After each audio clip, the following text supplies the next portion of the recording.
Part 11. Lee berdiri menjulang di samping seseorang yang berdiri di depan seperangkat komputer dan peralatan canggih lainnya dengan menodongkan bela asteris tepat di samping leher orang tersebut. Ini adalah kali terakhir kamu berurusan dengan Tasya. Siapa lagi yang sudah kamu bantu selain dia? Pria muda yang Lee tahu sebagai stafit di kantor pusat perusahaan Handari itu menelan salivanya kasar dan gugup. Balas menatap ke arahnya yang biasanya tampak sangat ramah, terlihat menyeramkan saat ini. Cepat katakan sekarang dan serahkan dirimu ke kantor polisi atau aku habisinya asterismu saat ini juga, perkataan Lee penuh dengan penekanan. Ada pria bernama Prastowo juga ikut andil dalam hal ini, jawabnya dengan suara bergetar sangat berbeda dengan nada suaranya yang tegas setelah selesai berhubungan dengan Tasya barusan. Prastowo, berikan aku nomor kontaknya, cepat. Bentak Lee. Pria itu dengan tangan gemetar menyerahkan kartu nama Prastowo, dan kemudian pingsan saat melihat Lee mengayunkan pis asteris ke arah belakang kepalanya. Ya, baru gitu aja pingsan, gerutu Lee, lantas berjongkok dan mengikat kedua tangan dan kaki pria itu.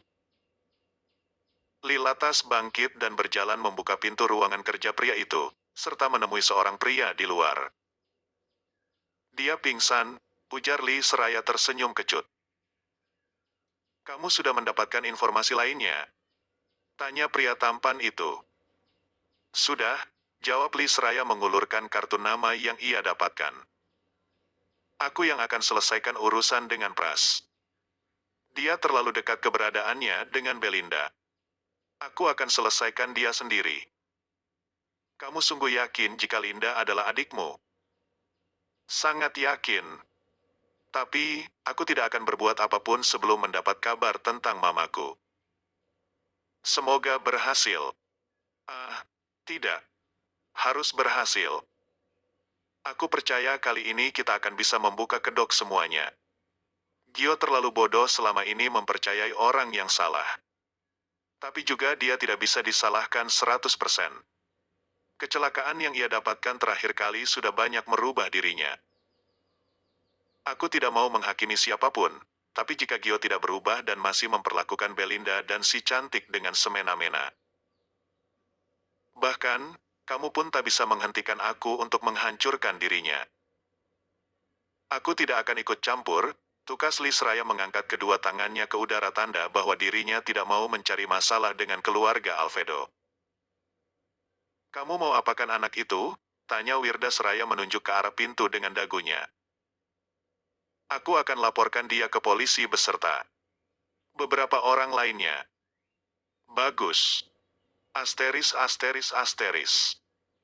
Mas, kok kamu jadi malas-malasan gini sih? Tegur Belinda seraya menepuk pantat Gio yang tidur miring memeluk Nira yang sedang bangun.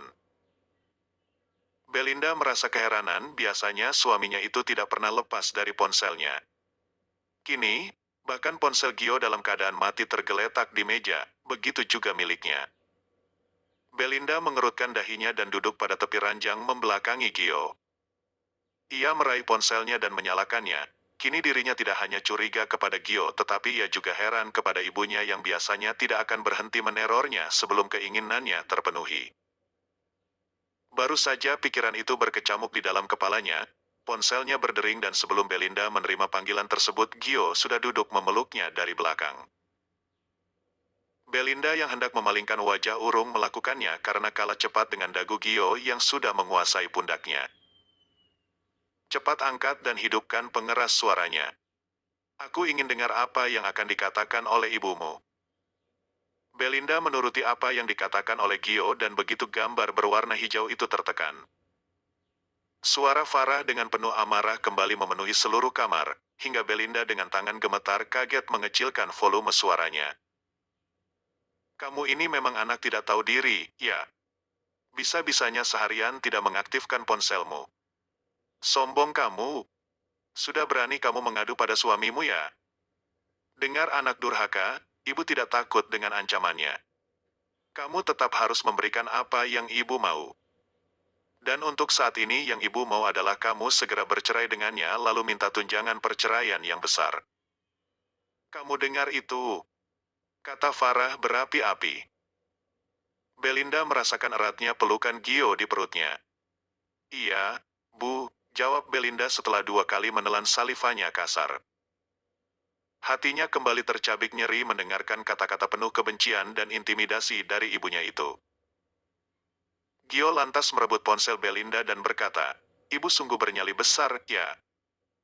Sudah lupa dengan apa yang saya katakan tadi pagi. Linda saat ini adalah tanggung jawab saya. Dan apapun yang dirinya berikan untuk ibu, harus melalui persetujuan saya. Ibu lupa, jika orang tua saya sudah memberikan jatah setiap bulan untuk ibu juga. Bahkan menyekolahkan ketiga saudara Linda yang lain sampai menjadi sarjana. Apa ibu tahu, bahkan istri saya melanjutkan pendidikannya diam-diam tanpa meminta materi dari saya. Seharusnya ibu malu, menjadikan dia sebagai lumbung kekayaan ibu. Bahkan dia tidak pernah meminta uang sama sekali kepada saya suaminya. Suruhlah ketiga anak ibu lainnya untuk bekerja secara benar dan berhenti menggoda om-om senang di klub malam." "Ah, Pak, jaga bicaramu Gio. Tidak ada satupun dari ketiga putriku yang baik hati berbuat seperti yang kamu bilang. Mereka menjadi penyanyi di klub malam bukan penggoda pria hidung belang." Bella Farah. "Ibu mau bukti? Baik, saya akan berikan, tetapi sebagai gantinya jangan usik hidup Linda lagi. Dia tidak butuh ibu seperti Anda. Baik Anda adalah ibu kandungnya atau bukan. Anda bahkan tidak pantas menjadi ibunya. Maaf jika saya tidak sopan, tapi memang begitulah kenyataannya." "Apa Linda setuju?" "Setuju untuk apa? Menjauhi Anda?" "Iya. Dia harus setuju, karena semua bukan hanya keinginan saya, tetapi demi kebaikannya." "Selamat malam." Belinda berkaca-kaca mendengar semua pembelaan dari mulut Gio. Ia menyimak setiap suku kata yang terucap dan kini sedikit bersyukur, pada akhirnya suaminya membelanya. Walaupun sejujurnya, ia sangat keberatan untuk berjauhan dari ibunya. Sejahat apapun ibunya, ibu tetaplah seorang ibu, bukan? Belinda memutar badan dan memeluk Gio mengembunyikan wajahnya yang telah basah oleh air mata pada ceruk leher suaminya. Ia tahu dirinya hari ini tampak cengeng, terhitung sudah 2 kali ia menangis dan memeluk suaminya seperti ini. Gio mengembalikan ponsel Belinda ke atas nakas dengan terlebih dulu menghapus dan memblokir nomor telepon ibu mertuanya tersebut. Gio lantas memeluk dan mengusap rambut Belinda yang harum. "Sudah, jangan menangis. Nira akan ikut sedih jika seperti ini. Turuti aku, ya. Jangan bertemu dan memberikan apapun kepada ibumu." "Apakah benar ketiga saudaraku berbuat nakal seperti itu?" tanya Belinda di sela isak tangisnya. "Sayangnya betul sekali. Aku akan bawakan bukti supaya dirimu yakin. Kamu yang kerja mati-matian demi mereka. Tapi, mereka malah memanfaatkanmu. Jangan lagi ada rahasia di antara kita, ya." Belinda mendongak dan menatap kedua mata Gio dengan sebelumnya mengusap matanya yang rabun terhalang air mata. "Kamu juga harus terbuka denganku. Bolehkan aku meminta sesuatu?" Belinda memberanikan diri untuk mengatakan hal ini dan sangat ingin mendengar langsung dari bibir Gio. "Tentu, katakan. Berhentilah bermain perempuan. Tentukan pilihanmu, kamu ingin tetap bersamaku atau dengan Tasya. Setelah kita ribut tadi siang, kamu masih ragu dengan keputusanku. Jawab saja. Jangan membalas apa yang aku katakan dengan pertanyaan lain." Belinda berharap dengan kesungguhan hati dan cemas akan jawaban dari Gio. "Jika aku tidak menginginkan perpisahan di antara kita, itu tandanya aku akan berhenti." "Berhenti apa?" tanya Belinda seraya mengguncang lengan Gio. "Berhenti berurusan dengan Tasya." "Lalu, apa yang akan kamu lakukan?" tanya Belinda seraya tersenyum penuh kelegaan. "Aku akan memecatnya besok setelah dia kembali dari Jepang." "Secepat itu? Bukannya susah mencari pengganti sekretaris dalam waktu dekat?" "Kamu lupa, Aku punya 2 asisten. Aku bisa memakai sekretaris salah satu dari milik mereka. Apa Mbak Tasya akan terima kamu pecat? Harus terima, karena aku bosnya. Kamu lupa? Tentu saja, tidak. Hanya saja, aku takut ini hanya terjadi sementara. Lalu, kamu akan kembali mencarinya, ujar Belinda seraya mengusap dada Gio sembari bersandar kembali. Gio mendesah panjang. Tidak ada lain kali. Maafkan aku selama ini berbuat seperti itu. Aku harap suatu hari nanti kamu akan bisa menerima alasan yang akan aku sampaikan. Kenapa tidak dari sekarang? Kamu baru saja melahirkan dan aku tidak ingin pikiranmu menjadi terganggu. Sekarang istirahatlah. Aku akan bekerja dulu. Aku harus mengirimkan sesuatu untuk dikerjakan oleh Sony. Gio memastikan Belinda sudah benar-benar tertidur dan membawa ponsel dan laptopnya ke balkon untuk menghubungi Lee dan juga Sony. Gio tahu ada yang disembunyikan oleh wanita itu. Katakan apa yang kamu dapatkan, Lee. Saya tidak bisa menemukan orang yang bernama Reza Rantana. Sepertinya orang itu adalah fiktif. Tidak mungkin. Aku sempat bertemu dengannya 3 bulan yang lalu di pameran transportasi. Beliau juga ada di perumahan mewah itu. Lalu, kenapa Tasya bisa tinggal di apartemen milik Bapak, jika dia punya rumah mewah bersama dengan orang tuanya? Dia itu, kan mandiri. Nyatanya dia lebih memilih menjadi sekretarisku, daripada bekerja dengan orang tuanya. Saya berasumsi jika dia memiliki maksud tertentu terhadap Bapak. Itulah yang harus kita cari tahu. Cari terus orang yang bernama Reza Rantana. Aku curiga ada lebih dari 1 orang menjadi antek Tasya di perusahaan kita. Lakukan dengan sangat berhati-hati seperti biasanya. Oh ya Lee, mulai besok Selasa aku pakai sekretaris Edo. Suruh bagian HDR untuk mencari pengganti sekretaris Bu Siska, ya. Hah? Serius Pak? Adik saya akan sangat senang sekali dengan tawaran Bapak. Ini bukan tawaran, tapi perintah. Aku tidak akan memakai sekretaris wanita lagi. Belinda sudah mulai menunjukkan kecemburuannya. Bapak tenang saja, adik saya selain berkompeten dalam urusan pekerjaan kantor, dia juga menguasai diri dengan sangat baik. Dia lulusan dari Angkasa Gemilang, Pak. Bagus kalau begitu. Kemudian Gio dengan seksama ia mendengarkan setiap keterangan yang diberikan oleh Sony, begitu juga potret Tasya dan kedua orang tuanya di rumah sederhana tersebut. Sudah sejauh mana pantauan hari ini Sony? Anak buah kita tetap memantau rumah Tasya. Dia sepertinya tidak pergi kemanapun. Tapi, bapaknya sempat pergi ke toko terdekat bersama dengan ibunya. Mungkin membeli beberapa bahan makanan.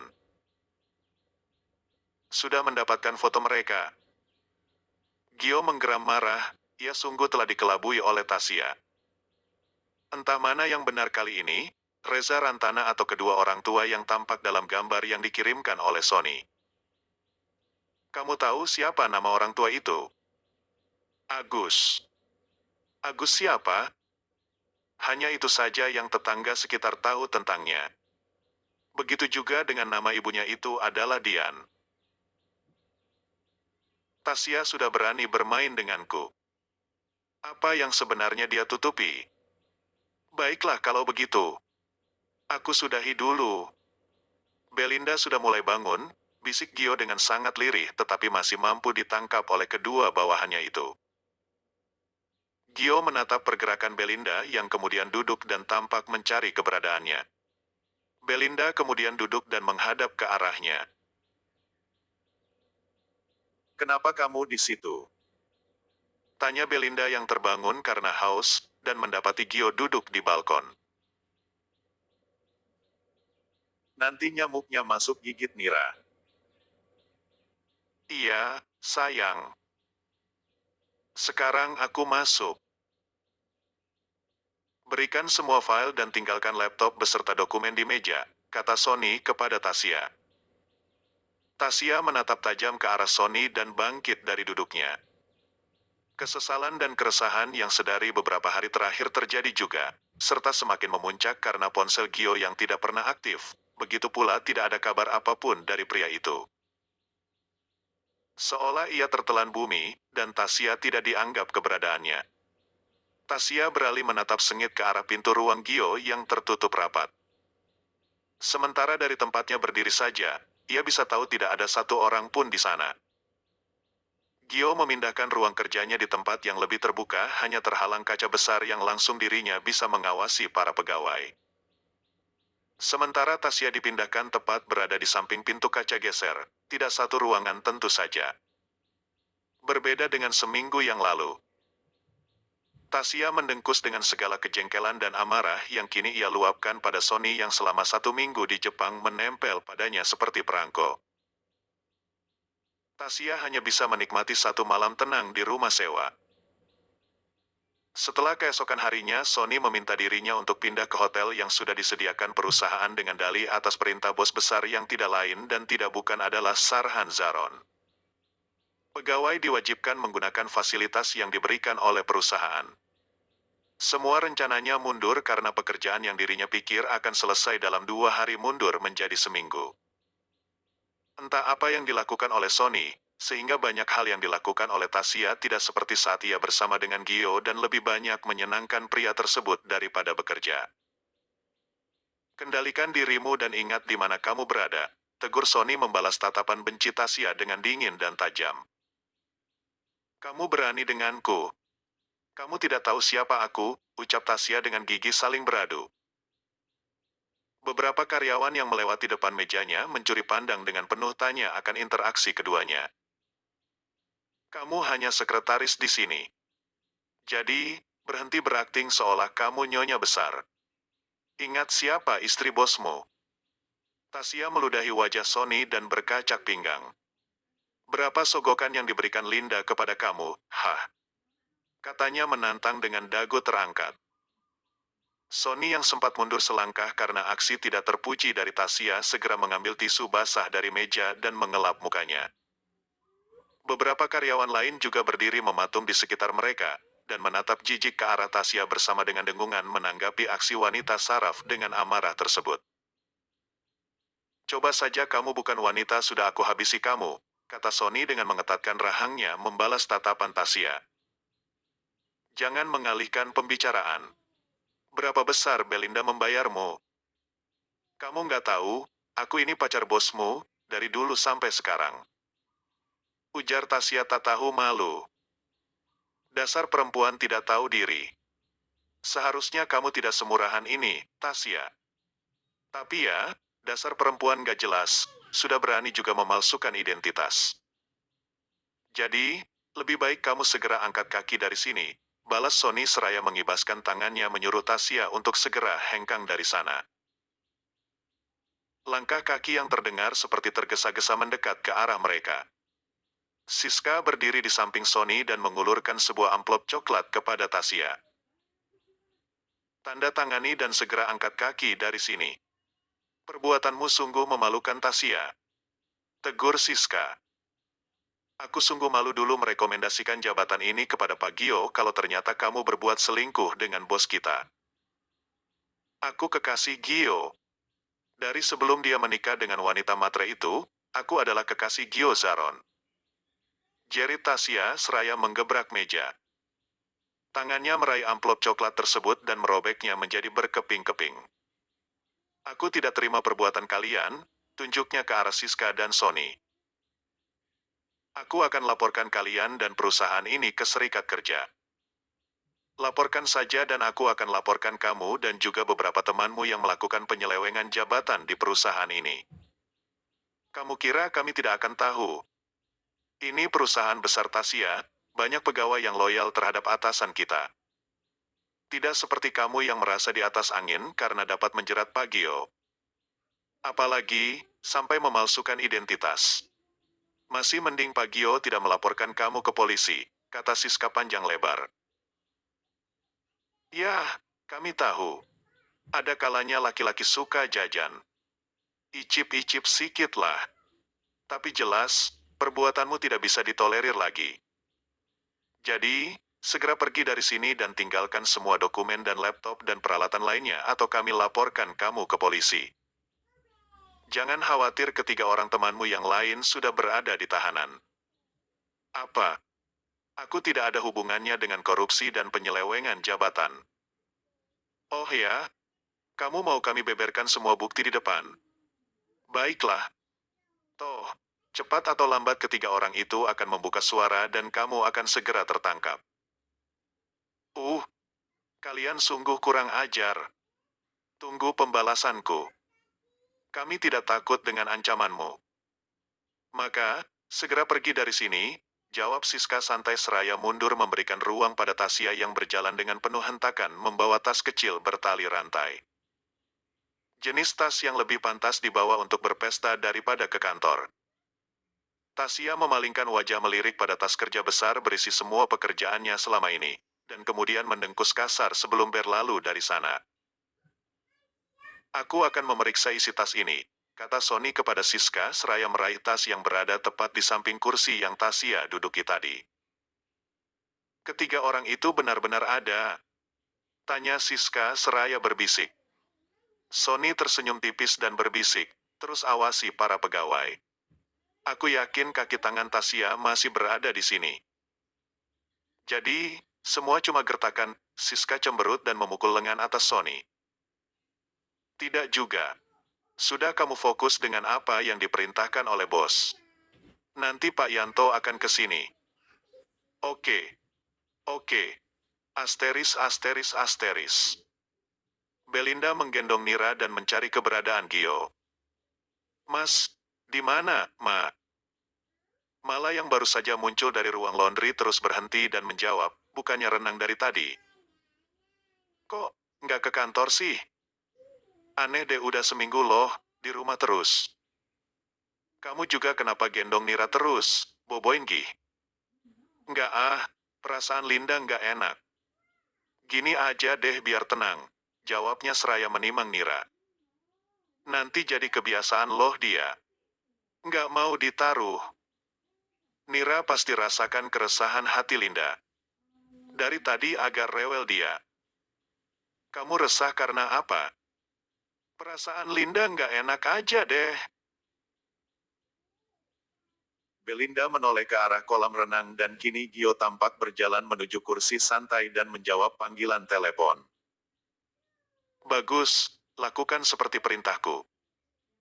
Belinda mengerutkan dahinya, penasaran dengan siapa suaminya berbicara. Sepanjang minggu ini Gio tampak sibuk bekerja dengan dua komputer yang berbeda, dan baru kali ini Belinda melihat suaminya memiliki beberapa telepon genggam. Namun, untuk menaruh curiga pada Gio memiliki selingkuhan selain Tasya sungguh mustahil karena beberapa kali telepon Gio berbunyi perkataan yang keluar dari bibir suaminya. Tidak ada satupun yang tampak mesra. Gio juga semakin memanjakan dirinya lebih sering mengasteris M dan mim asterisnya. Sayang, ajak Nira ke sini dong, pinta Gio seraya melambaikan tangannya dan meraih handuk yang tersampir pada punggung kursi. Belinda mengulum senyum dan menuruti kemauan suaminya itu. Sikap Gio terhadap Nira juga sungguh berbeda. Gio tidak segan dan sangat cekatan mengurusi Nira, dari mengganti popok sampai memandikan dan memakaikan pakaian. Lebih membuat Belinda takjub adalah banyaknya pengetahuan Gio tentang dongeng anak-anak yang dirinya ceritakan pada putri kecilnya tanpa panduan buku bacaan. Jika orang yang baru mengenal suaminya hari ini tidak akan menyangka bahwa Gio adalah orang yang sama pernah mencaci anaknya. Bahkan saat anak itu masih berada di rumah sakit dan meminta bercerai darinya. Sini, aku pangku. Gio mengulurkan tangan ke arah Belinda meminta Nira. Tolong buatkan aku cemilan, ya. Aku lapar sekali, pinta Gio setelah Nira berpindah tangan, dan juga tolong ambilkan ponselku di atas meja kerja papa. Baik, Tuan, jawab Belinda seraya menunduk hormat. Apaan sih, yang protes Gio seraya terkikik geli begitupun dengan Belinda. Ingat, hanya kamu yang boleh menyentuh semua gadgetku. Iya, sayang. Tumben sekali kamu ceroboh, sih, kata Belinda seraya melirik meja yang hanya terdapat 2 ponsel Gio bukannya 3. Lupa, sayang. Tak jauh dari mereka tampak satu bayangan berkelebat dan langsung memasuki ruang kerja Sarhan. Belinda hendak melangkah masuk, tetapi kembali ditahan oleh Gio hingga istrinya itu sedikit merendahkan tubuhnya. Kamu tidak perlu ke ruang kerja Papa. Cukup buatkan aku cemilan, bisik Gio. Kok gitu? Tanya Belinda penasaran. Sudah ikuti saja apa yang aku katakan. Kamu akan tahu nantinya. Belinda duduk di sebelah Gio berhadapan. Apakah ada penyusup di rumah ini? Gio hanya diam dan menaik turunkan kedua alisnya sebagai jawaban atas pertanyaan Belinda. Aduh, ngeri kali. Jangan sampai orang itu jahatin Nira. Gini-gini aku sabuk hijau taekwondo. Oh iya, hebat sekali istriku ini. Oh, wow, kata Gio dengan wajah berbinar penuh pemujaan ke arah Belinda. Cak, jangan lebay deh. Biasa aja, kalau cuma tendangan dan kunci leher lawan, kicik itulah, ujar Belinda seraya membuat gerakan menyentil jari kelingkingnya. Aku kepo deh, siapa sih, Mas? Buatin dulu cemilannya baru aku kasih tahu. Kamu tega buat suami kelaparan. Nira, Mama tega sama Papa loh. Idih, seperti Nira akan paham aja. Iya, iya aku buatin, tapi bagi info ya. Nggak janji. Kok gitu? Protes Belinda seraya mengentakkan sebelah kakinya.